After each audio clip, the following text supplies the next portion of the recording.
هذوك الناس غيدوزوا معايا في لايف نعاودها ليكم الخوت.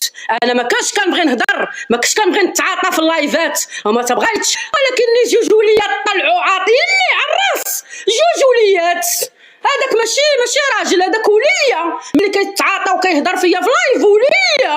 وليه هذاك ماشي راجل. الخوت انا راه رمضان ومرضت ونعست في السويسي وحيدت هذيك المصرانه الزايده، وكان بقات عشي 3 ايام للعيد. والله ما جا ولا شاف الولاد ولا كساوهم على الناس كساوهم. وهو شنو داروا فيديو بجوج وتيقولوا ها ربي يخلص ومازال يخلص، ها ربي يخلص وتتشفاو فيا، ها ربي يخلص. راه اللي كيبغيه الله هو اللي تيتاليه بالمرض، راه اللي تيحبوا الله هو اللي كيعطيه المصايب. باش عرفوا المؤمن مصاب، المؤمن مصاب. اللي طالعين قال لك محامين عليا بجوج، اللي طالعين وقال لك باغيين يتقاتلوا عليا بجوج. لا راه ما ولدت معاك ولاد، ما درت معاك وتادا.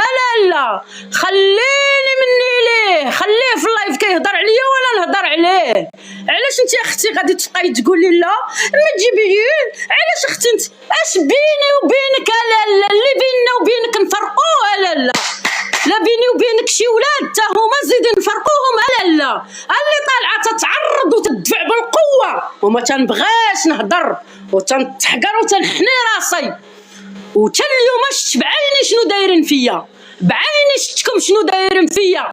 تتعرضوا بجوج، تتعرضوا وتعاودوا تعرضوا على الولاد.